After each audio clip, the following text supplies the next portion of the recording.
Greetings. Here we are for another episode of Rusty's Cool Guitars, here for the gear. Today's guest is the one and only George Pace. Say hello, George. Hello. Yeah, we are so glad to have you here. So George is going to be sharing with us his adventures and experiences with his Xotic custom shop. I guess we could call it an S style, right? We'll stay politically correct, I think, with that. Does that work? Yes. Right? Because it's traditional. It's got the 3 hand-wound pickups on it. It's gorgeous. We call that Carolina Blue, maybe? 3 singles. I love Carolina, so yes, that works for me. And the gorgeous flame maple neck. I'm staring here gawking at it, guys. I know we're talking to you with adjectives, and we'll have some visuals on the website to go along with this. But, all right, so he has that, and you also got from us a Headstrong Little King S, correct? Yes, that's right. Yeah, and so we're comparing these because, as you've heard me gush on the show, I have a Headstrong Little King, which I totally love. It's probably gets about 80 to 90% of the calls that I do, unless I'm outdoors and I want to carry a bigger piece of firepower. But for the most part, that gets a lot of the work done. Yeah. And I'm sure you're finding that with yours. And then I also have an Xotic Strat as well. I have the XSC Pro 2 in Sunburst, which is like stock production. George went for the premium hand-built one. I mean, they're both hand-built, but his is actual custom shop, so that's kind of nice. All right, so let's talk about the guitar first off, because I think you got the amp and then you got the guitar, right? Yes, that's right. All right, so maybe I should start with the amp then. What was your inclination for getting the King S over the Little King or anything else that you were looking at? Yeah, so I knew about Headstrong because I'd happened to be in a store in Asheville. Heyday. I don't know if you know those guys. Yeah, I do. 90, I want to say 90% consignment. Okay. Like the nicest people you'll ever meet. Right. They're both musicians. They're just great guys. Cool. They buy, sell, trade, all of that. But there's like literally 2 or 3 new things in the whole store on any given day. So I was just, my wife was, I think like my son wanted a tarot card reading or something kind of random. And cool. My wife took him there and I was like, I got a couple hours to burn. So let me go see if I could find a music store. And they had a Little King, not the S, just a Little King, brand new, and a bunch of guitars. So, and actually one of the guitars they had was, which I really wanted, but was, I want to say $25,000. It was like a 61 Strat. Nice. And it played itself. It was unbelievable. Yeah. Plugged it into the Little King. I was like, oh my, like this thing, it's instantly, I didn't touch a knob. I turned the thing on and just turned the guitar up, and it was all right there. Glorious, yeah. But what is? I think they're like, is it 14 watts? 12 actually. It's 12, right? Yeah. So, and I should back up. I play at church every Sunday. Okay, yeah. And apparently Jesus likes it really loud because like we play so loudly that people don't come because the music's too loud. Oh, and the bishop just praising too hard. Doesn't. Yeah, there you go. Yeah. But yeah, it gets loud. And in fact, when we were outside because of COVID, we were having service in the parking lot. Yeah. Yes, the police did come. Wow, that's respectable. so yeah, impressive volume. But 12 watts just wasn't gonna keep up with. Yeah, outdoors. So like, I will concur with that statement. You know, I have opinions on speakers. I will tell you, I have tried an Alnico in that amp at 7, and I lost it. I couldn't hear my amp like outside. Now, granted, it was on the floor. It's hitting the back of my legs, and there was no monitor. This was one of those gigs. You know, occasionally you don't get good reinforcement. You know, you're kind of left to the elements and your bandmates. I know the guitar was there, and I know it was definitely loud, but like audibly, like the threshold had been crossed where I couldn't really hear what I was playing. Right. That's why there's a ceramic speaker back in it, as Wayne intended, and I haven't had that problem since. Yeah. But I mean, you know, to your point, having good PA. Last night when I played, that was the amp I took was my Little King, and I had it at like 3.5 on stage with a 7-piece band. You know, but we had great house sound. Yeah. You know, and great stage mix. So I had it in my foldback. I could hear everything I was doing, and to me, you know, we have the privilege of setting up our boards a lot cleaner because of that. You know, so you're not, when you have that clean to mean and you're switching to mean, it's not so much volume that we just jumped 10 dB. You know, right. But anyway, let me get back to that. So yeah, so you said you were going to use this for George. So that's why you went with the S? Yeah. Well, I wanted the. And I have a Pro Junior at home just for practice, like a little guy. And I, generally speaking, don't put much of any dirt even when I use pedals, I keep the gain close to 0, and I just use the pedal to push the front of the amp and to tone shape a little bit, just to sort of punch through for a moment, solo, whatever the case may be. One thing I don't like about little amps, one thing I love about little amps is because they sound great at low volume, but you turn them up past like halfway, sometimes not even, and they start to break up. And I know that's like a sound. It's just not my sound. Right. And Fair so enough. I wanted that extra headroom. I know people love that word, but where I want to live is really loud and crispy clean, so that you hit a note, you get the overtones, you get the sustain, but it's not barking at all. Right. And the Little King, if I got to that volume, it definitely started to snap at me a little bit. Yeah. So I also have a theory with this, and maybe I'm wrong. Everybody out there in podcast land can argue this with us. When you get to like 2 or 3 on the reverb with that amp, and you like the volumes at 3 or higher, there's like an inherent warmth, or I don't want to call it overdrive or distortion, but it is. It's a warmth to the note that kind of sounds like hair, but like, is it the reverb or is it your hands? It's that cool black panel thing that is the flavor I like. I think like the playback I gave you of like some of our band practice the other night, that's that sound, and I love that. That's the whole reason why like I play this, because to me that's classic and iconic. And I don't know, I can get to close to where you are now. I don't have that headroom, in my opinion, in that, because if I get to 5 or 6 on the volume, it is getting a little hairy and it is breaking up. But I like that breakup. So then, like, if I step on something like the Super Sweet, it just gives me that fatter, warmer, coming out for the lead now. And here I am, and it's gained up. Or, on the flip side, playing it at 3.5, 4, then you can use an overdrive in front of that too, and really kind of, I don't know, have a wide swath of gain to play with. Which I think is very useful as a guitar player. No, you mentioned that Super Sweet. That's the category of pedal that I gravitate to. You'll laugh at this, but my church board, what I call my church, the one that stays at church, because it's just way too big to bring around. Honestly, there are probably 6 pedals on there that I barely look at, just because it's way more gain than I'll ever use. Like, even with the gain off, basically there's at still 0, there's still lot it's adding way too much. Wow. And so, but things like the RC booster that Xotic makes, the Super Sweet, the Super Clean, even just a compressor, hitting the front of the amp, that's it. Like, that's all I need. But I want that headroom, because put that same compressor in front of the Little King or my Pro Junior, and it'll break up. Right. Yeah, it's gonna. And it doesn't sound bad. No, but it gives it that extra gain that you may or may not want at the time to color your sound, and that's a big deal. You're getting a nice warm clean out of that without having to do the twin head clean. If you know what I'm talking about. Yep. And the reverb on that thing, since you mentioned it, oh my Lord, it's like it just is almost distracting. It's so nice. Like when it's up past like 2, like you hear it, and just the tail, you just want to stop and listen to it. It's like, oh wow, that's so pretty. It's very musical. Oh, it's gorgeous. So I have a question for you, because I noticed the other day I have to look at forums just because it's kind of like nature of the business, in my opinion.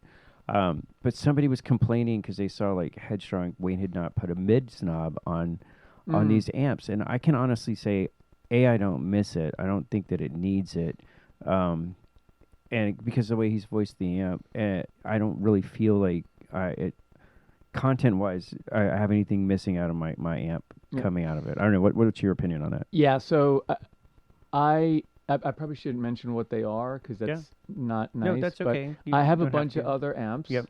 Not too many. Let's see, 1, 2, 3 others besides the Headstrong, and all of them are partial to one or another of my guitars, which is, I find, deeply annoying, because I don't want to bring 3 guitars to church or to a gig. But if I bring one, then I have to make sure it's the one that matches whatever amp I have there. And that's just, it's limiting, right? It's like the definition of limiting. Correct. The Headstrong is the only amp I have that just loves all my guitars. Like you hear the guitars. That's clearly my Tele. That's clearly my Strat. That's clearly the middle position, whatever it is. Yeah. And it all sounds great without touching a knob, right? And this is, by the way, like as much about me as about the amp. I don't like messing with things, especially not live. Oh, but yeah, really right. ever. Like Yeah. I actually, just it's there, set it up, plug in, get your sound, and just play your guitar. Think about the notes. You're think about where you fit in the mix. Yeah, with the band. That's it. That's all I want to be worried about. And that amp just does that, right? So I don't miss it at all. Now, I will say, and it's a bit of a cheat, and I know I'm talking out of both sides of my mouth, I have one of those Boss GE7 pedals on the board, the one that XTS modded to make it less noisy and to make the frequencies more guitar compatible. All right. But I use that as a boost. As a clean boost. Surprise, right? Right.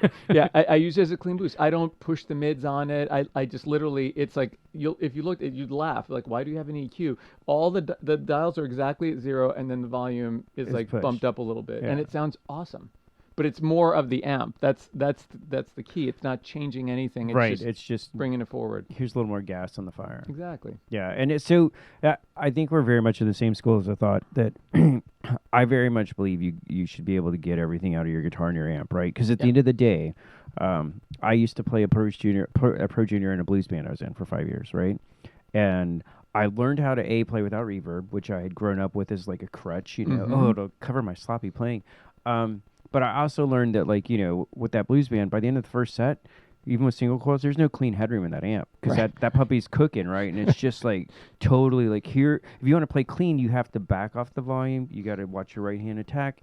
You got to be musical with it, right? So it taught me a lot about how to play the amp, right?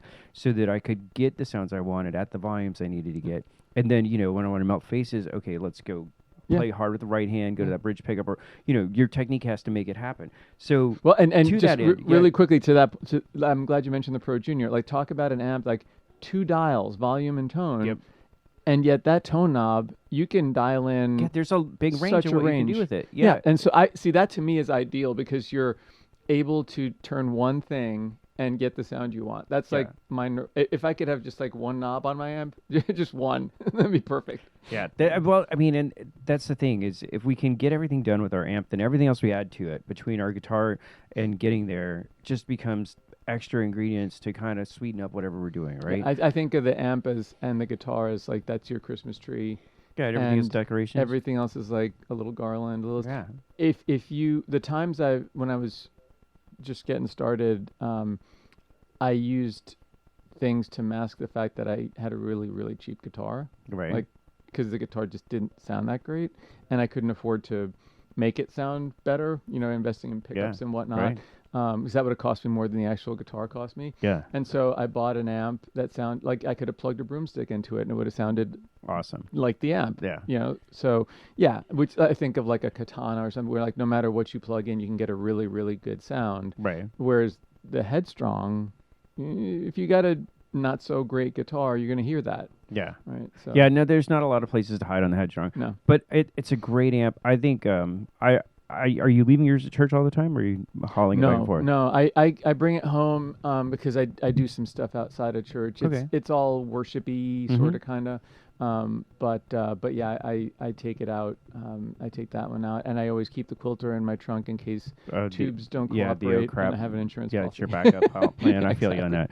Well, so I'm going to move to guitar now because so we've been talking about Xotic. I'm a huge proponent and fan of their of both their pedals and their guitars. So the Super Sweet's the only pedal that knocked off the EP booster off of my board. Oh wow. Okay, because like to me the EP booster's warm and yes you can do some cool stuff with it. Some people like to run it as an always on. To me, I'm kind of like, well, hold on. If my amp's not doing it, then why do I have to have a pedal to make it better? Right. Like so again, getting back for me, that's how I like it. But when I got that Super Sweet, there's like more warmth and there's so much volume in that. I don't even run it past like 7 o'clock on the knob, right? Which on those things, there's a whole lot more to go in that little pedal. Was it 20 when you maxed it out or something? Yeah, I don't even I have it very, very low because I don't need much. It adds so much warmth and vitality to what I'm hearing, and it does push the amp. And then if you have it, so generally I have it after my my overdrive section, right? So that if I need a lead to take that boost or the crunch that I might be using for rhythm even further, boom, I have the gas to set that fire. But then we get the option of bringing these guitars into the shop, right? The Xotic guitars. Right. Yeah. We had to wait, I think, like 16 months to get them in here, right? So that one, when we ordered it, like a custom spec that out, David and I did all 3 of the guitars that we ordered from them. Were like, we had to spec them out and say, hey, here's what we want pickup wise, here's the finishes we want. When they came in, we were kind of blown away. Yeah. Now, the other funny thing is, I didn't get any of these 3 guitars listed on the website because they all sold before I got a chance to. Oh, wow. That's how quickly they went. Yes. So, all right. Now, my question to you, though, is, so let's parallel that. How are you using it? You know, besides the worship stuff, what else are you doing with it? What are your pros and cons with it? What have you found because you've owned it now almost, 6 to 8 months now, I think it is? Yeah. Well, I it's kind of a great story, but I'll tell it really quickly. Oh, no rush. We got all the time the digital card will hold. a million years ago, when I was growing up, I bought a Les Paul Deluxe.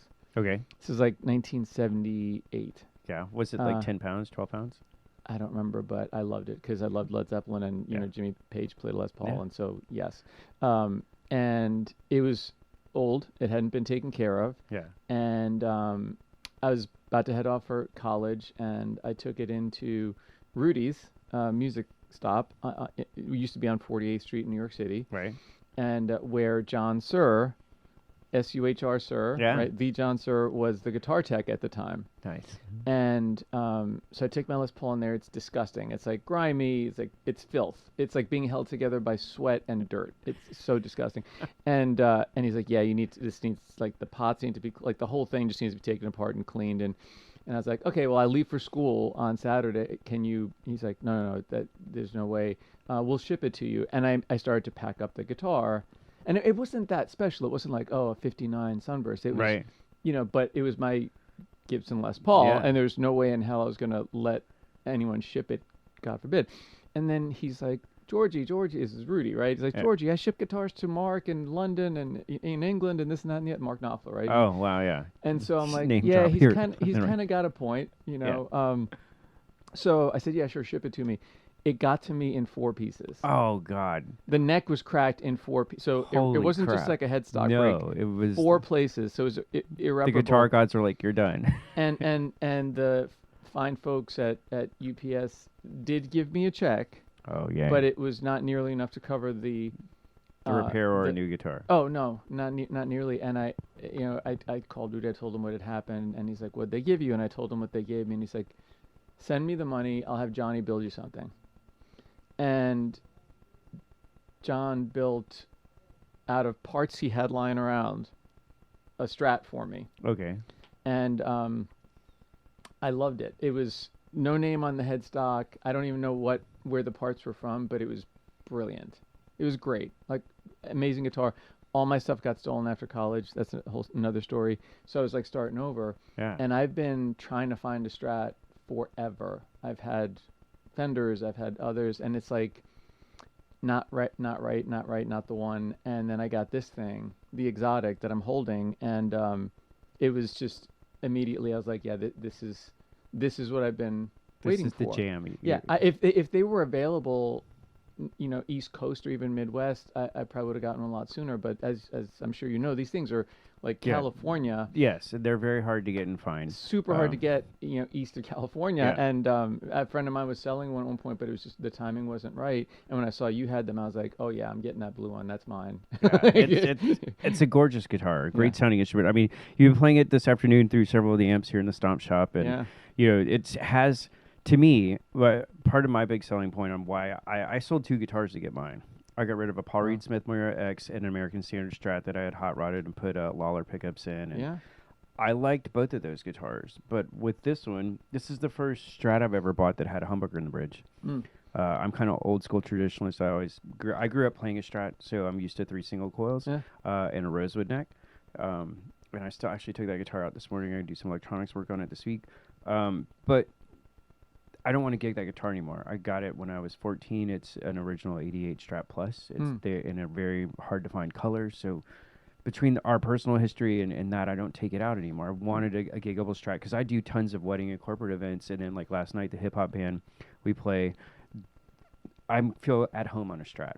And this is the only one I've ever felt like that when you go to that bridge humbucker, it doesn't get that brown, this pickup doesn't balance with my other pickups sound that I hear on a lot of HSS style Strats. Yep. You know what I mean? And the other part that I love about their pickups is they are very vintage sounding without being too vintage sounding. Mm-hmm. You know what I mean? Like it doesn't have it. I can get the squonk and the all that cool like position 2, position 4 out of phase stuff and glassy coolness out of it. I get the SRV neck tone if I want out of it, but it still sounds contemporary and with that foot in the past. It has that, but it's I don't know. Yeah. I like the voicing of them, I should say. Yeah, I'm very happy with it. Yeah, no, this one.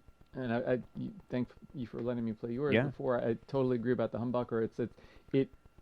It's there, but it's very balanced with the. Yeah, it fits with everybody. You don't feel like you just stepped on it. Like it's not like V6. Oh my God, we're in a Hemi. Yeah. Because that sometimes your pickups they can be misbalanced like that.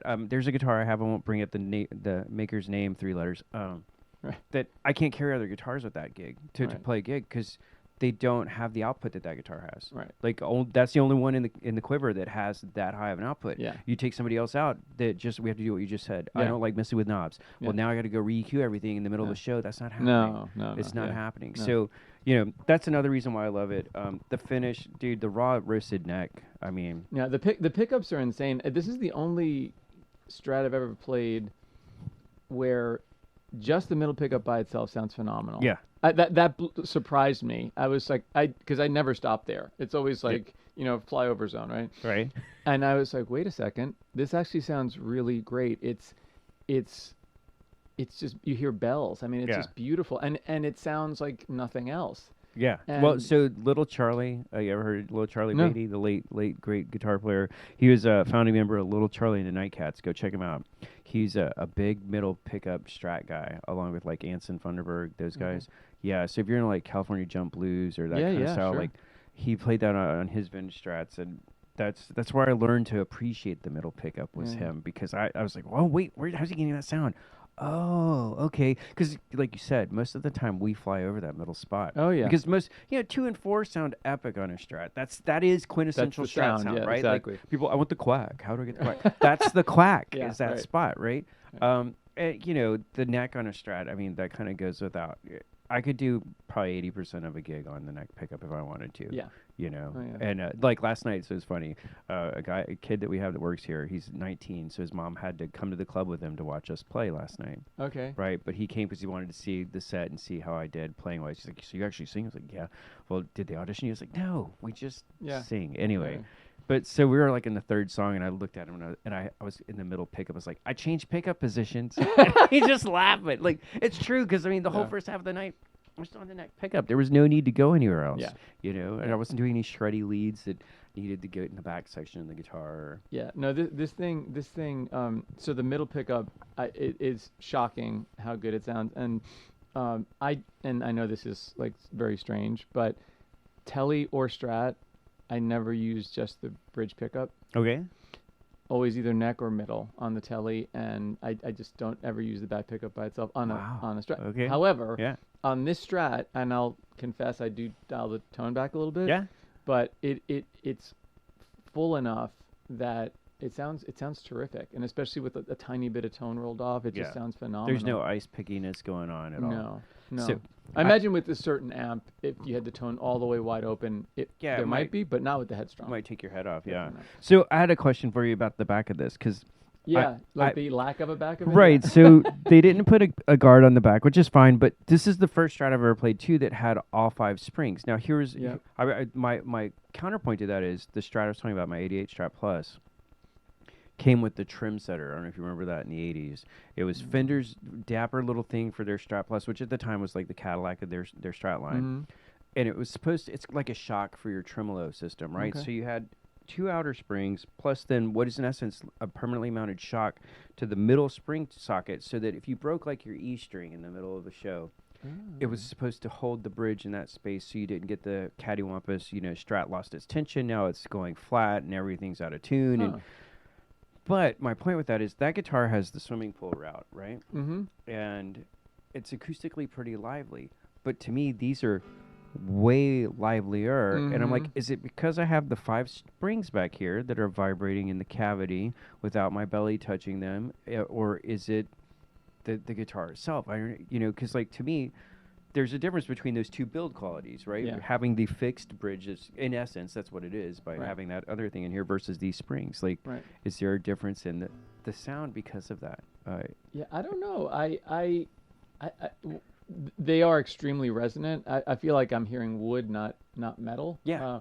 But yeah, super resonant, much more so than any bolt-on neck I've ever played, for sure. You asked about drawbacks, and I wouldn't call this a drawback per se, but I'm extremely bendy. Like I'm very bendy. Yeah. And I have all 5 springs in, and I sent David a picture. It's pretty funny. I stuffed a bunch of nickels behind the bridge there, so it wouldn't go, move on you. Yeah, it wouldn't move at all, because if I do a double stop, I don't want that intonation thing. Yeah, sliding out. Yeah, and also you obviously have to bend further if the bridge is pulling up ever so slightly. Yeah. And so then you go to another guitar with a fixed bridge, and it's like, but I've just gotten used to it. I mean, at first I was hearing it. Yeah. And then I just adjusted how I play this guitar, and it's fine because I like pretty much only play if I'm playing this guitar, I'm only playing this guitar, so I'm not like switching in between. I had to get used to those springs vibrating on my belly. I know it sounds really weird, but it's just different because you don't usually have that with other guitars, and it just kind of feels a little different to me. Yeah, but other than that, I mean, this thing, How do you like changing strings with the locking tuners? Have you sorted that out? All my guitars have, yeah. So yeah. Well, so these tuners to me were newfangled. Like I have them on my garage Telecaster, and it took me a minute to learn how to use them the right way, but once I got it down, it's like, oh, wow, this is so nice. And it's not clunky. You don't have all the crap hanging off the back end. Yeah, they look like they look like standard tuners. Exactly. It's absolutely gorgeous. Yeah. I'm very impressed with what they did with their guitars. With using these with the Headstrongs, I feel like you kind of you can cover a lot of ground. Oh, yeah. I mean, I used mine in so the Headstrong. Let's talk about the Lil King. I've used that amp for jazz gigs, hip hop gigs. Yeah. Brunch duo with a sax, in a big hollow body. I've done, my instrumental band with it. I do a hip hop band like I did last night. A lot of corporate and wedding gigs where we're doing like classic rock and everything. And yes, I do use some pedals to get along with it, so I have some other colors. But again, like I said, I could do most of the gigs with just that amp and any guitar that I have. Yeah. And the Xotic Strats. I mean, what can I say? You cover a lot of ground with those. Yes, all day long. But speaking of pedals, and I think it bears mentioning, even though it might be apparent to folks listening. Same as what I was saying earlier about how like my different amps don't necessarily love all my guitars equally, and I need to change a bunch of things to match the guitar with the amp if I switch guitars. Same thing with pedals. In fact, it's probably more pronounced with pedals. Like I have had my pedal set for the Headstrong and then pulled out one of my other amps, and they just sound horrible. I've never plugged a pedal into the Headstrong and had it sound bad. Never. Yeah. Right. It likes pedals in general, whereas the other amps like some, but they don't like others, and they like them a certain way. Like they're fussier about it. No, you're right. There's other amps I have. The Headstrong's like, bring me whatever you got. I don't care. Plug it in. Plug it in. Let's go. You know, it's just I love that about it. It's a great platform. Just like, it doesn't demand your attention as far as the knob tweaking, which again I know I sound like get off my lawn, but it's like I hate that idea of like I have to pull out a manual to dial in a frickin' pedal. No, that's totally right. At that point, I feel like the pedal's using me. Yeah, for sure. Well, so I forgot. Do you have the SC64 speaker in yours? What speaker's in the back of your Headstrong?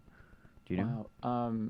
It's whatever came in there. I'm not really sure. Yeah, because so like mine came with the Weber Ferromax, which he's not shipping in him anymore. Most of the time he's doing that. The Eminence SC64. Might it be Alessandro? Yeah, that's the Eminence SC64. That's the one. Okay, that's Alessandro speaker. Yeah, and that's what's in the one out on the showroom floor. I think that's a great sounding speaker, love it. especially for that amp. But that's the other thing, right? So I did try a Tone Tubby Alnico in mine for a while. Yeah.